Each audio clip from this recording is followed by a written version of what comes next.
Augustin Mabou, agroéconomiste, et ayant accompagné des acteurs de la filière agroalimentaire pendant 25 ans, sur des thématiques aussi diverses que le financement, la qualité, l'accès au marché, l'amélioration des performances techniques des exploitations. Aujourd'hui, je vais beaucoup plus vous parler du financement des chaînes de valeur agricoles. Et peut-être, avant de parler du sujet même qui nous interpelle aujourd'hui, il serait bien de rappeler quels sont les enjeux liés au secteur de l'agriculture.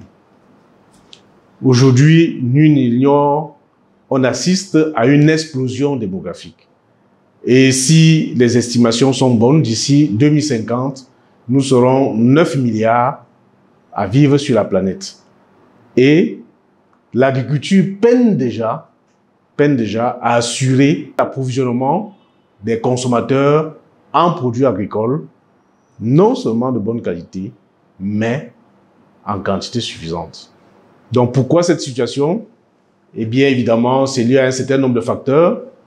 Il y a l'explosion démographique, il y a la forte urbanisation, il y a l'amélioration des styles alimentaires, il y a l'amélioration des revenus dans les pays émergents et une attention beaucoup plus particulière à la santé. Donc, la combinaison de tous ces facteurs fait que le consommateur aujourd'hui porte une attention particulière à ce qu'il mange. Et l'agriculture se retrouve face à cet enjeu de sécurité alimentaire. Comment faire pour nourrir cette masse de population et surtout bien les nourrir? Eh bien, ce n'est un secret pour personne. L'agriculture traîne encore à relever ce défi. En plus, nous constatons que l'agriculture fait face à des contraintes qui naissent tous les jours. Par exemple, le changement climatique, la pression sur les ressources naturelles, obligeant l'agriculture à mettre sur pied des systèmes de production qui sont écologiquement viables. Et cela, si nous voulons une agriculture qui non seulement répond à ces enjeux, qui non seulement peut relever ces défis, eh bien, il faut changer les choses. Et l'agriculture a donc besoin d'être financée massivement pour mettre des systèmes de production durables sur pied. Bien, l'agriculture a des spécificités qu'il faut comprendre. Et c'est à travers la spécificité de l'agriculture que l'on peut comprendre la nécessité de financer cette agriculture. L'agriculture, si nous prenons une exploitation agricole, dans notre contexte africain, c'est beaucoup plus l'agriculture familiale. Alors, une exploitation n'est pas que un espace économique, mais c'est un espace également social. Vous voyez, dans une exploitation, vous avez des enjeux, vous avez un aspect social, c'est-à-dire c'est une famille qui dépend de cette exploitation. Vous avez un enjeu économique, un aspect économique. L'exploitation, c'est un outil de création de richesse. Et enfin, vous avez également l'aspect technique. Oui, l'agriculture et une exploitation, c'est en fait, c'est un espace où il faut déployer un certain nombre de facteurs pour produire, pour atteindre les objectifs de production. Donc, à partir de ce moment, nous pouvons, sur le plan technique, déjà comprendre que l'agriculture est cyclique. L'agriculture a des saisons. Il y a des saisons où l'agriculture demande des financements. Il y a des saisons où l'agriculture génère des revenus. Comme c'est également une entité sociale, vous allez voir que le côté social est également saisonnier. Par exemple, un exploitant doit gérer les naissances dans sa famille, doit gérer des cas de maladie, doit gérer les rentrées scolaires, doit gérer des mariages, ainsi de suite. sur un plan économique, il y a des périodes qui sont indiquées pour la vente et des périodes qui ne sont pas indiquées. Mais donc, comment donc le producteur fait pour gérer tout cela? Puisque tous ces flux de revenus ne sont pas parallèles, il y a des moments où il a besoin du crédit et des moments où il génère de l'argent, sans que les deux périodes coïncident. Donc, il faut un appoint pour lui permettre justement de concilier son calendrier, pour lui permettre de lisser son calendrier. Il faut que, au moment où il n'a pas besoin de ressources, qu'un financement extérieur lui vienne au secours. Et lorsque il génère des ressources, qu'il rembourse ce crédit et, bien évidemment, qu'il rembourse ce crédit et qu'il réinvestisse le surplus dans son exploitation. Vous avez été souvent interrogé ou alors vous avez été souvent bousculé de constater que des petits producteurs, je prends par exemple l'exemple de la filière cacao, vous allez voir des petits producteurs qui depuis 25 ans travaillent dans cette filière, produisent du cacao, mais malheureusement sont piégés dans un cercle de pauvreté. Et on peut se demander pourquoi. Ces exploitants sont sur des petites superficies, dégagent des faibles rendements, tout simplement parce qu'ils font appel à des méthodes de production rudimentaires. Ils n'ont pas d'argent pour investir sur des méthodes sur des techniques qui peuvent leur permettre d'améliorer les rendements.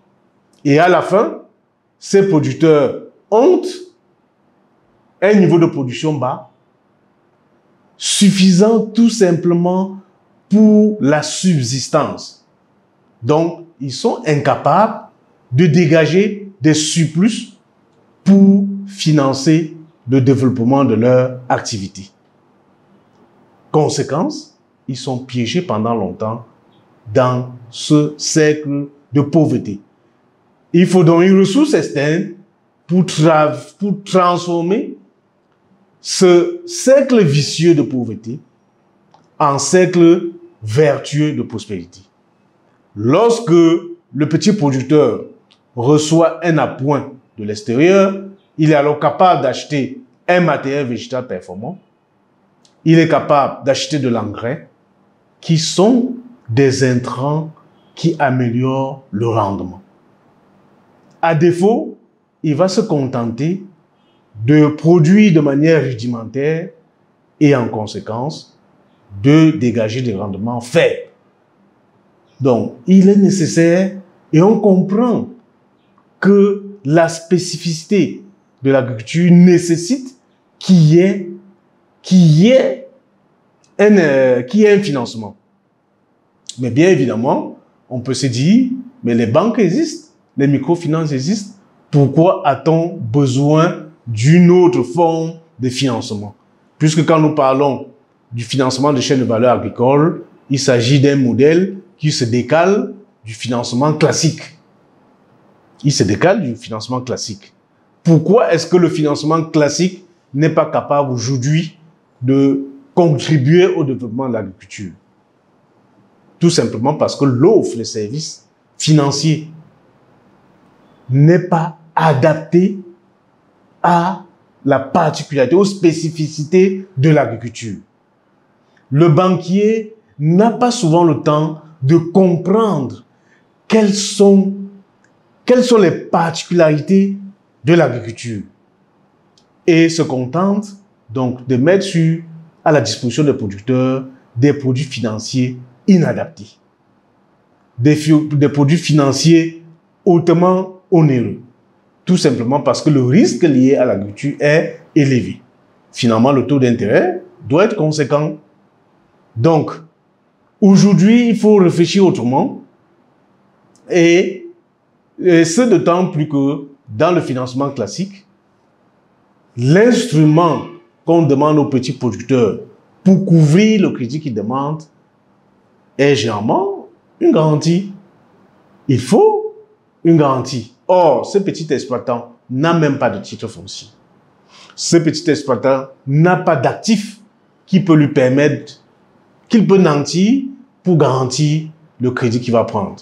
Conséquence, l'accès au financement est difficile. Donc c'est face à ce constat que les acteurs de développement ont réfléchi et ont mis sur pied ce que nous appelons le financement des chaînes de valeur agricoles. Le financement des chaînes de valeur agricoles intervient lorsque la coopération entre les acteurs sont importants. Et je crois qu'il faut d'ailleurs qu'on rappelle, d'abord ce concept de chaîne de valeur. C'est quoi une chaîne de valeur? Une chaîne de valeur, c'est un système d'organisation, c'est un système d'acteurs, c'est un système d'activités qui sont nécessaires pour porter un produit de sa conception jusqu'au stade de la consommation. Donc, dans cette chaîne de valeur, nous aurons un ensemble d'acteurs qui sont interreliés. Un ensemble d'acteurs qui font des échanges que ce soit de produits, que ce soit d'argent, que ce soit d'informations, et ainsi de suite.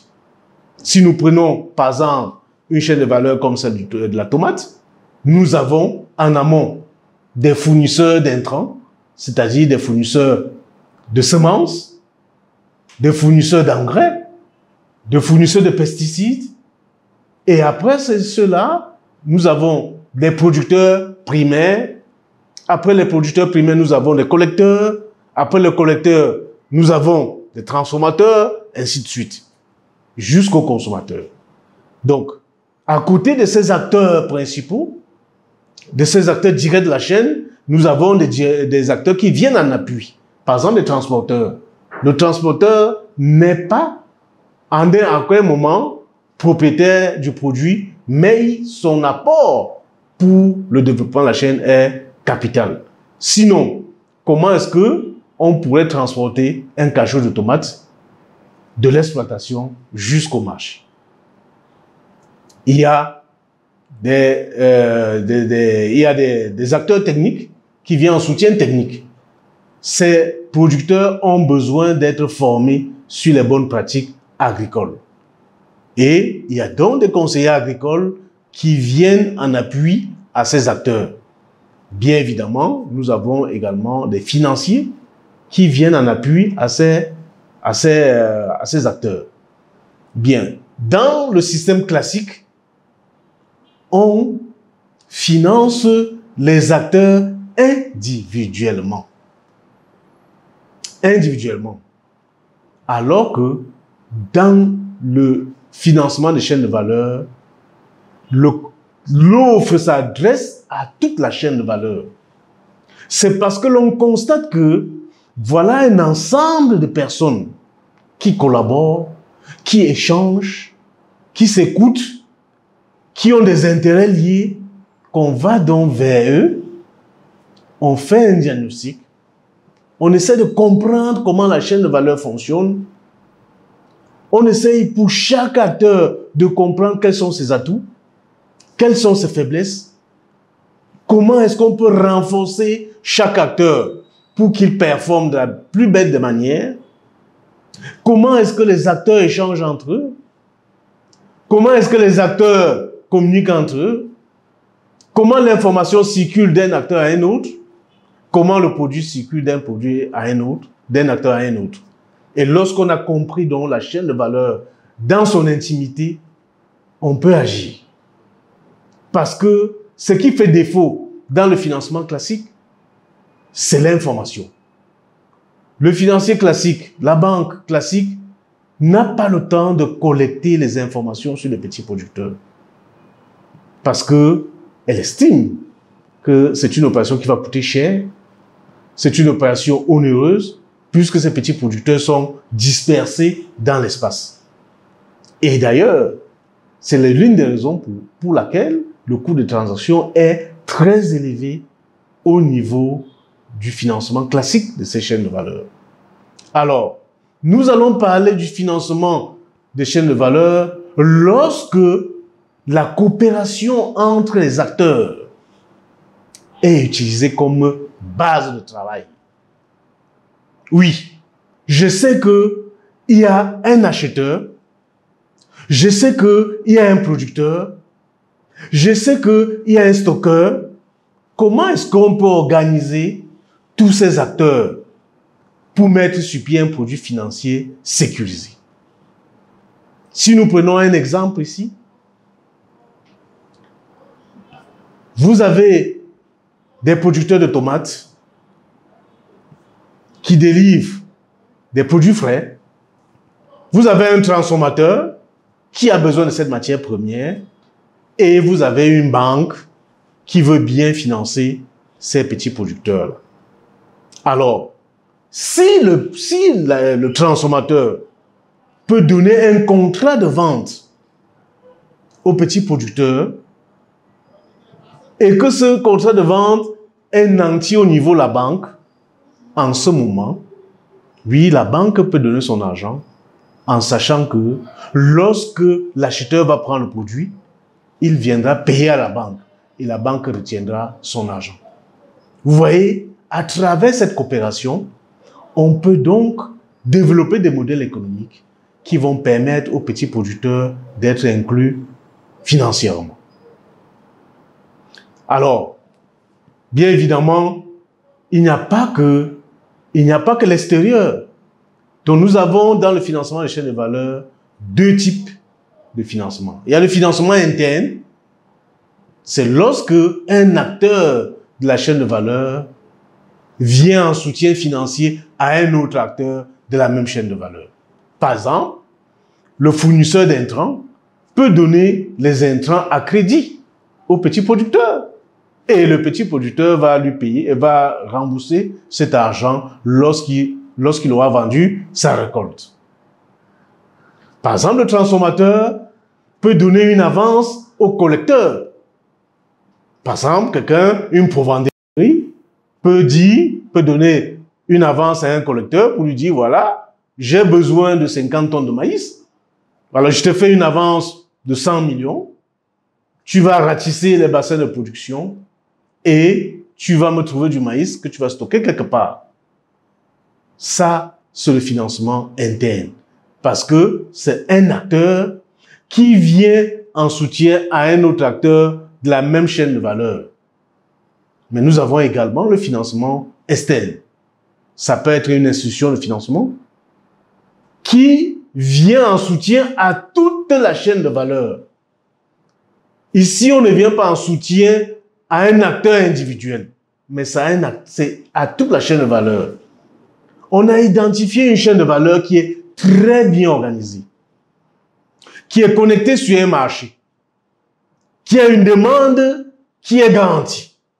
Parce qu'en réalité, la vraie garantie, c'est le chiffre d'affaires. C'est le chiffre d'affaires. C'est pas parce que je vous ai donné un titre foncier que ça représente. Non, c'est parce que je travaille pour un marché qui est solvable. C'est parce que j'ai une demande qui est garantie. Oui, en ce moment, vous saurez que je vais dégager un chiffre d'affaires. Et lorsque je vais dégager un chiffre d'affaires, bien évidemment, ce chiffre d'affaires va couvrir mes coûts, va me générer une plus-value, et cette plus-value me permettra donc de payer votre crédit.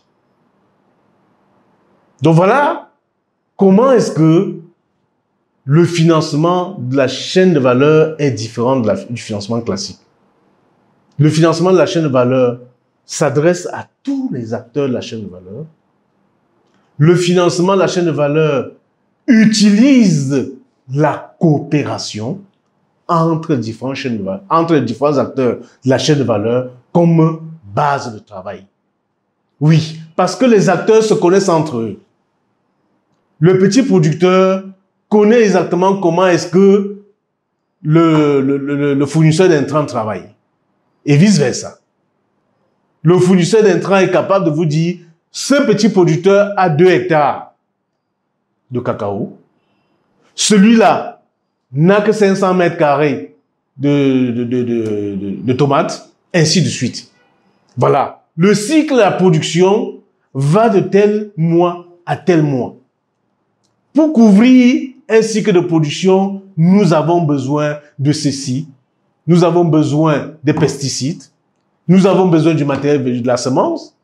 Nous avons besoin d'un atomiseur, ainsi de suite. Tous les besoins sont connus par les acteurs. Ce que est incapable de faire la banque. Vous voyez donc que lorsque la banque, ou alors lorsqu'une institution de financement trouve une chaîne de valeur qui est très organisée, elle s'appuie sur les informations détenues par les acteurs de la chaîne de valeur pour proposer un produit sur mesure. Oui, lorsque vous avez la maîtrise, lorsque vous avez des informations exactes sur les acteurs, vous leur proposez en ce moment un produit qui répond exactement à leurs besoins. Vous savez que le producteur de cacao a besoin d'un financement à telle période parce qu'il doit protéger son verger, parce qu'il doit payer la main-d'œuvre pour la récolte, parce qu'il doit payer la main-d'œuvre pour l'entretien. Vous savez que pour défricher un hectare de cacaoyer, ça coûte 50 000, ça coûte 30 000, ça coûte 100 000. Vous avez toutes ces informations. Donc, lorsque une demande de crédit vous est adressée, vous avez des éléments pertinents. Vous avez des éléments pertinents pour évaluer les besoins. Et vous savez également que le cacao se récolte entre octobre et janvier. Et en ce moment, pour sécuriser votre crédit, vous allez chercher un acteur qui va sécuriser, par exemple, les récoltes des petits producteurs. Ça peut être une coopérative qui a un magasin qui est agréé. Lorsque le petit producteur a 2 sacs de cacao, il va au magasin agréé, il dépose, on lui remet un récépissé. Et avec ce récépissé, il va à la banque, il nantit ce récépissé et il prend de l'argent. Lorsque le produit est vendu par la coopérative retient ou alors paye l'argent dans le compte du producteur qui est logé au niveau de l'institution de financement. Et l'institution de financement retient, ça ne coûte pas, avant de libérer l'argent au producteur. Vous voyez comment une coopération entre les acteurs peut être la base d'un modèle économique qui permet l'inclusion. Bien évidemment, nous n'allons pas, malgré la pertinence du thème, nous étendre longtemps. C'est une thématique très importante. Si nous voulons que l'agriculture réponde aux enjeux de sécurité alimentaire auxquels nous faisons face aujourd'hui, nous devons financer massivement les chaînes de valeur agricoles. Nous sommes disposés, bien évidemment, à accompagner les acteurs qui sont intéressés par cette thématique. Ça peut être les producteurs, leurs organisations, ça peut être le secteur public, ça peut être le secteur de développement, les agents de développement, ainsi de suite. Donc nous sommes disposés à mettre notre expertise au service de ces acteurs pour qu'ils construisent des modèles économiques viables qui garantissent en même temps la performance des filières agricoles et agroalimentaires et en même temps qui génèrent des revenus à tous les acteurs. Que tous les acteurs dégagent le fruit de leur travail. Le financement de chaînes de valeur est à même de répondre à ces préoccupations. Donc nous sommes disposés à accompagner les acteurs qui sont dans le besoin. Et c'est sur ce que je veux mettre fin à ma communication. Je vous remercie.